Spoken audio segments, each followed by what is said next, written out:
Hello everyone, this side Mohit Hussain here. Welcome to our YouTube channel. और आज की video हम बात करने वाले हैं जितने भी बीएमएस स्टूडेंट्स हैं उनके बारे में, चाहे बीएमएस के फर्स्ट ईयर स्टूडेंट हो, सेकंड ईयर स्टूडेंट हो, थर्ड ईयर हो, इवन लास्ट ईयर स्टूडेंट हो, कोई भी स्टूडेंट हो, अगर आपने बीएमएस चूज किया तो आज की वीडियो के अंदर मैं आपको बताने वाला हूँ कुछ ऐसी बातें जो बातें आपको जाननी बहुत ज्यादा जरूरी है अगर आप लाइफ में एक सक्सेसफुल डॉक्टर बनना चाहते हो। माना कि हम एमबीबीएस डॉक्टर तक नहीं पहुंच सके, हम एमबीबीएस कॉलेज तक नहीं पहुंच सके, लेकिन अगर हम एमबीबीएस तक नहीं पहुंच सके लेकिन हम एमबीबीएस जितना पैसा और एक सक्सेसफुल करियर तो बना सकते हैं, लेकिन हम उन चीजों के ऊपर ध्यान नहीं देते। हम सिर्फ इतना ध्यान देते हैं हमें बीएमएस ले लिया है, कॉलेज मिल गया है, जैसी लाइफ चल रही है वैसे चलने दो, एग्जाम्स आ रहे हैं एग्जाम दो, टेस्ट दो, तो इसी तरह से हमारी जो लाइफ है वो खत्म हो जाती है। लेकिन जब आप इस फेज से बाहर निकलोगे, जब आप कॉलेज से बाहर निकलोगे, तब आपको ये चीज फिर से रियलाइज होगी कि एक एमबीबीएस डॉक्टर जो है वो कितना पैसा कमा रहा है और एक जो बीएमएस डॉक्टर है वो एक कितना पैसा कमा रहा है।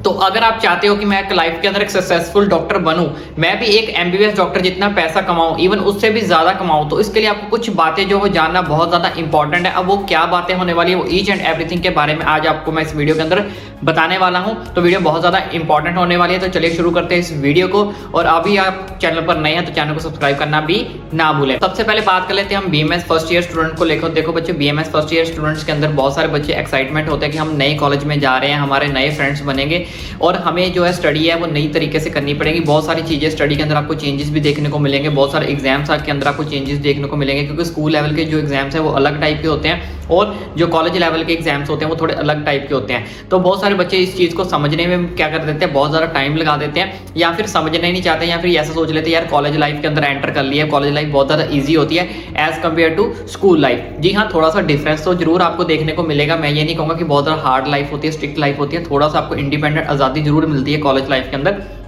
लेकिन जो मेन पॉइंट है वो ये है कि आप इतना लाइटली लेते हो ताकि आपको समझ भी नहीं आता कि अब मुझे फर्स्ट ईयर के अंदर स्टडी करनी भी है या नहीं। आप सिर्फ इतना क्या करने लग जाते हो, इस चीज को डरते हो कि यार फर्स्ट ईयर कॉलेज है, कोई बात नहीं, आजादी करेंगे, अपने आप ऑटोमेटिकली जो जैसे सीनियर्स बोलते हैं पास हो जाते हैं, कोई दिक्कत नहीं। कुछ बच्चे ऐसे जो सीनियर्स की बातों में आ जाते हैं, नहीं यार कोई दिक्कत नहीं, पढ़ने वाली बात नहीं है, हम आराम से पास हो जाते हैं। भाई आपको फर्स्ट ईयर के अंदर कभी भी ऐसी गलती नहीं करनी है।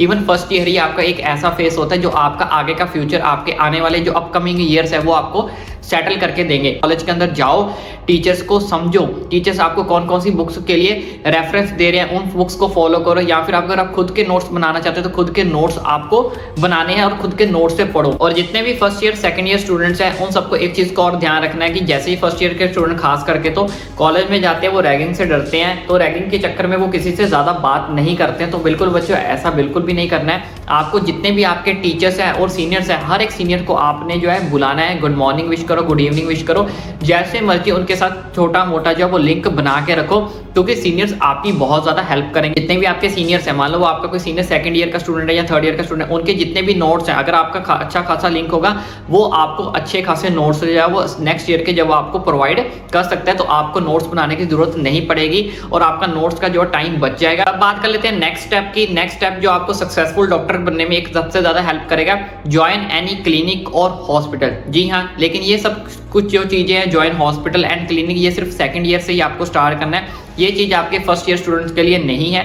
जैसे कि मैंने आपको बताया कि फर्स्ट ईयर स्टूडेंट को सिर्फ अभी तक अपनी जो है बुक्स की ही नॉलेज लेनी है, टीचर्स को अंडरस्टैंड करना, अपने फ्रेंड्स को अंडरस्टैंड करना, खुद को अंडरस्टैंड करना कि मैं कब पढ़ सकता हूँ, कैसा मेरे जो एग्जाम्स पूछे जा रहे हैं, कैसे मैं क्वेश्चंस लिख पा रहा हूँ, कौन कौन सी चीजें आपको समझ आ रही हैं, कौन कौन सी चीजें आपको समझ नहीं आ रही हैं। तो ये सारी चीजें अगर आप थ्योरी वाइज एंड एवरीथिंग अच्छे से समझ लोगे तो सेकंड ईयर से आपने अपने प्रैक्टिकल्स जो है वो शुरू कर देनी है। इसके लिए अब आपको क्या करना पड़ेगा, अब आपको अपना जो एक फ्री टाइम जो ढूंढना पड़ेगा, चाहे आप 2 घंटे ढूंढो, चाहे आप 3 घंटे ढूंढो। इसके लिए मैंने एक सेपरेट वीडियो भी बनाई थी कि how to join private hospitals during BMS, कि बीएमएस करते टाइम आप कैसे प्राइवेट हॉस्पिटल्स या क्लिनिक्स को जो है ज्वाइन कर सकते हो। अगर आपने वो सेपरेट वीडियो देखनी तो उसके अंदर आप अच्छे से ईच एंड एवरी स्टेप को समझ सकते हो। लेकिन यहाँ पे आपको छोटा सा हिंट दे देता हूँ, क्योंकि बहुत सारे बच्चे जो हॉस्टल के अंदर रहते हैं, हॉस्टल के अंदर जैसे आपको पता है बहुत ज्यादा रिस्ट्रिक्शंस रहती हैं, तो आपको ये सब गलतियां नहीं करनी है। तो इसके लिए आपको क्या करना पड़ेगा, आप चाहो तो आप हॉस्टल को अवॉइड कर सकते हो, लेकिन फर्स्ट ईयर के बाद, ये मैंने ऑलरेडी आपको बोल चुका हूँ, सेकंड थर्ड फोर्थ ईयर वाले स्टूडेंट हैं, अगर आप हॉस्टल को अवॉइड करोगे, हॉस्टल के बाहर आ जाओ, पीजी में रहो, इंडिपेंडेंट घर लेके रह सकते हो। वहां पे एक तो आपका खर्चा भी बच जाएगा हॉस्टल के मुकाबले। लेकिन हॉस्टल के अंदर क्या होता है, 6-7 बजे तक आपको बाहर नहीं जाने देते।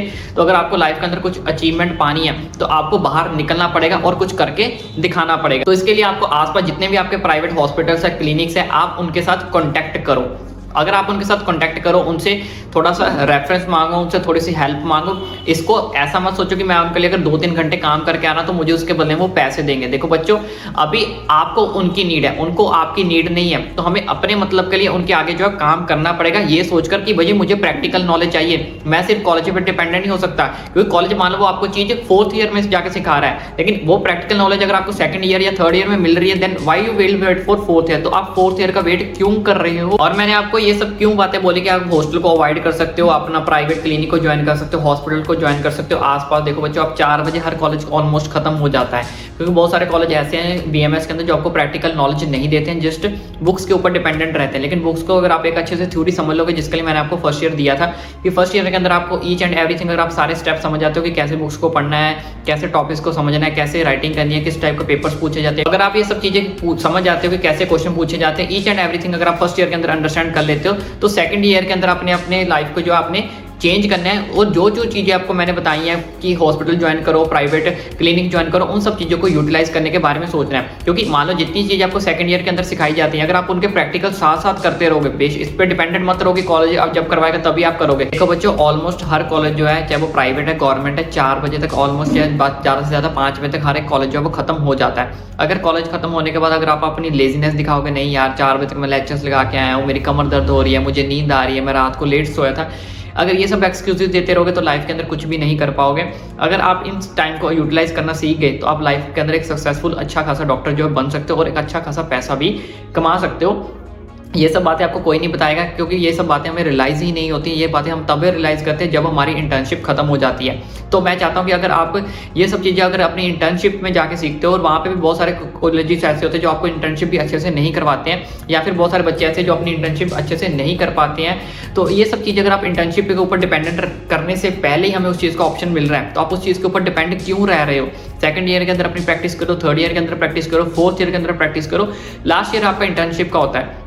तो अगर आपकी इंटर्नशिप वाली जो प्रैक्टिस है वो आपने 2nd ईयर में ही कर ली, 3rd ईयर में ही कर ली, तो 4th ईयर में कर ली, आप 1-2 घंटे की अगर शिफ्ट लगाओगे किसी प्राइवेट कॉलेज के अंदर, क्लिनिक के अंदर, तो आपको समझ आएगा कि पेशेंट को किस टाइप की प्रॉब्लम्स आती हैं, किस टाइप की उनको मेडिसिन दी जा रही है, कैसे कैसे उनसे क्वेश्चन पूछे जा रहे हैं, कैसी कैसी जो बीमारियां हैं वो निकल कर सामने आ रही हैं। तो ये सारी चीज़ों के ऊपर जो आपका कॉन्सेंट्रेट अगर आपका होगा, अगर आपको इन सब की नॉलेज होगी, तभी आप ये सारी चीज़ें सीख पाओगे। सिर्फ एक बंद कमरे के अंदर रह गए, कॉलेज से घर, कॉलेज से हॉस्टल, तो अगर इन सब चीज़ों को फॉलो करते रहोगे तो आप लाइफ के अंदर कभी भी एक सक्सेसफुल डॉक्टर नहीं बन पाओगे। इसलिए जितना जल्दी हो सकता है 2nd ईयर से ही, आप 1st ईयर के अंदर ये चीज़ बिल्कुल ना करें, 2nd ईयर से आप ट्राई कर सकते हैं कि 2nd ईयर से आप कोई ना कोई क्लिनिक या हॉस्पिटल को डेफिनेटली ज्वाइन करें। जितना भी आप मिनिमम से या मैक्सिमम से ज़्यादा टाइम जितना भी आप देना चाहते हो उतना जरूर दीजिए। एंड द नेक्स्ट थिंग जो आपको लाइफ के अंदर एक सक्सेसफुल डॉक्टर बना सकती है, जी हाँ, दैट इज स्टे अपडेटेड। अपने आप को बहुत ज़्यादा अपडेट रखें, आर्टिकल्स पढ़ें, नेट पे थोड़ा अपडेट रहें, रिसर्च पेपर पढ़ें, ताकि आपको पता लगे कि कौन कौन से न्यू लॉज आ रहे हैं। अब तो WHO भी जो है आयुर्वेदिक के अंदर कुछ कुछ चीज़ों को एक्सेप्ट कर रहा है, कौन कौन सी चीज़ों को एक्सेप्ट कर रहा है। मेडिसिन के बारे में नॉलेज ले, ड्रग्स के बारे में नॉलेज ले, फॉर्मेशन के बारे में नॉलेज ले। तो ये सारी चीज़ों के बारे में आपको जो है अपडेट रहना पड़ेगा कि आयुर्वेदिक कहाँ कहाँ तक फैल रहा है, क्योंकि आयुर्वेदिक के जो पैर है, रूट्स है, वो बहुत लंबी जगह पर बहुत दूर दूर तक जो है फैल चुकी हैं। तो आपको ध्यान रखना है कि कहाँ कहाँ पे मुझे बेनिफिट हो सकता है, किस किस चीज़ की मुझे नॉलेज की इंपॉर्टेंस पड़ेगी, कहाँ कहाँ मुझे जो है जा सकता हूँ मैं आयुर्वेद के अंदर। तो ये सारी चीज़ों के अंदर आपको जो अपडेट रहना पड़ेगा। कौन कौन से नए लॉज बन रहे हैं, कौन कौन से नए आर्टिकल्स छप कर आ रहे हैं आयुर्वेद को लेकर, तो ये सारी चीज़ों के साथ आपको अपडेट रहना पड़ेगा। प्लस जो आपकी स्टडी चलती है, चाहे आप 1st ईयर स्टूडेंट हो, 2nd year student, 4th year, जितने भी आपको नोट्स बनाए जा रहे हैं या फिर जितनी भी बुक्स के अंदर आपको पढ़ाया जा रहा है, लेकिन जितना भी टाइम आपके पास बचता है शाम को घर आने के बाद, उन सारे के सारे नोट्स को, टॉपिक्स को एक बार डेफिनेटली रिवाइज करें, ताकि वो सारे के सारे नोट्स आपके माइंड में भी क्या रहे, अपडेटेड रहे। ईच एंड एवरीथिंग के बारे में आपको जो नॉलेज जो है वो अच्छे से मिलती रहे और आप उन सब चीज़ों को ना भूलें। जितने भी 3rd ईयर, 4th ईयर या लास्ट ईयर के स्टूडेंट हैं, उनको भी एक चीज़ का ध्यान रखना है कि जितना भी हम 1st ईयर के अंदर, 2nd ईयर या 3rd ईयर के अंदर पढ़कर आए हैं, उन सारी चीज़ों के अंदर हमें जो जो चीज़ें पढ़ाई गई थी, जितनी भी थ्योरीज आपको पढ़ाई गई थी, बुक्स पढ़ाई गई थी, नोट्स पढ़ाई गए थे, तो जितने भी आप प्रैक्टिकल्स कर रहे हो, ईच एंड प्रैक्टिकल, जैसे कि मैंने आपको बताया कि पेशेंट को अच्छे से समझना है, कौन सी उसको मेडिसिन दी जा रही है, तो आपको ये सब देखना है कि जो चीज़ हमें थ्योरी में पढ़ाई जा रही थी, क्या प्रैक्टिकल्स में वही सेम टू सेम चीज़ एग्जीक्यूट कर भी रही है या नहीं कर रही, या फिर जो थ्योरीज हमें पढ़ाई गई थी और जो हम प्रैक्टिकल्स कर रहे हैं उसमें क्या डिफरेंस आ रहा है, कौन कौन सा मेजर डिफरेंस आ रहा है, कौन कौन सी थ्योरी आपके प्रैक्टिकल्स के साथ मैच कर रही है। इसलिए बोला मैंने आपको कि आपको सेकंड ईयर से ही अपनी जो प्रैक्टिस है वो शुरू कर देनी है, क्योंकि अभी आपका लाइफ का वो फेज चल रहा है जहाँ पे अब आपको चीजें सीखनी है। अगर आपको यहाँ पे फर्स्ट ईयर में, सेकंड ईयर में, थर्ड में प्रैक्टिकल्स में कोई भी दिक्कत परेशानी आती है तो आपके जितने भी सीनियर्स हैं, टीचर्स हैं, वो सब कुछ आपकी हेल्प करने के लिए बैठे हुए हैं, क्योंकि कॉलेज एक ऐसा फेज है जहाँ पे हम चीजों को सीख कर ही बाहर निकलते हैं। तो अगर आप कॉलेज के अंदर वो चीजें सीखोगे नहीं तो बाहर निकल कर करोगे भी क्या। तो अपने 4-5 साल जितने भी आपके पास है एक डिग्री के, उन चीजों को अच्छे से यूटिलाइज करो, अच्छे से उन चीजों को अंडरस्टैंड करो। कोई भी दिक्कत परेशानी आती है अपने सीनियर डॉक्टर से पूछ। प्रैक्टिकल्स में अगर आपको प्रॉब्लम्स आती है, आपके पास इतने अच्छे खासे सीनियर डॉक्टर्स हैं जिनके अंडर आप वर्क कर रहे हो, तो उनसे आप पूछो। थ्योरी के बारे में प्रॉब्लम्स आ रही हैं, स्टडी की प्रॉब्लम्स आ रही है, नोट्स की आ रही है, तो अपने सीनियर से पूछो, अपने टीचर्स के पूछो। यानी कि किसी भी मौके को स्किप मत करो, हल्के में मत लो। और एक और लास्ट चीज मैं आपको बोलना चाहूंगा कि ज्यादा से ज्यादा सेमिनार्स जो है वो उसको ज्वाइन किया करो। जितने भी सीनियर्स बच्चे हैं उनको पता होगा सेमिनार्स होते हैं, तो अगर सेमिनार्स हो रहे हैं तो उन चीज को ज्वाइन करो। पता नहीं होता हमारे सेमिनार के अंदर कुछ वर्ड्स ऐसे भी बोले जाते हैं, ऐसी लाइंस बोली जाती हैं जो कब हमारे माइंड में आके जाके फिट होकर बैठ जाए, और कुछ लाइंस, कुछ वर्ड्स ऐसे भी होते हैं जो आपकी जिंदगी को बदल कर भी रख सकते हैं। तो बहुत सारा आपको वहाँ पे नॉलेज तो मिलेगी, प्लस कुछ चीजें ऐसी भी मिलेंगी जो आपको बहुत ज्यादा आगे जाके लाइफ के अंदर हेल्प करेंगी। तो इसलिए ये सारी चीजें अब आपको जो अपनी लाइफ के अंदर इंटीमेट करनी है। तो अगर आप इन सब चीजों को अच्छे से कर पाओगे तो आप डेफिनेटली एक BMS डिग्री के बाद भी एक अच्छा खासा डॉक्टर बन पाओगे, और MBBS जितना क्या उससे ज्यादा पैसा भी अगर आप कमाना चाहो तो आप कमा सकते हो। वो डिपेंड करता है अब आपके ऊपर। आई होप आपको ये वीडियो अच्छी लगी हो। वीडियो अच्छी लगी तो जितने भी BMS स्टूडेंट्स हैं उन सब तक ये वीडियो पहुंचाएं। इसी तरह का भाई आपकी BMS के रिलेटेड और बाकी आपके फ्यूचर के रिलेटेड, PG के रिलेटेड, ईच एंड एवरीथिंग आपको अपडेट करता रहेगा टाइम टू टाइम। तो अपने भाई के चैनल को सब्सक्राइब करना ना भूलें।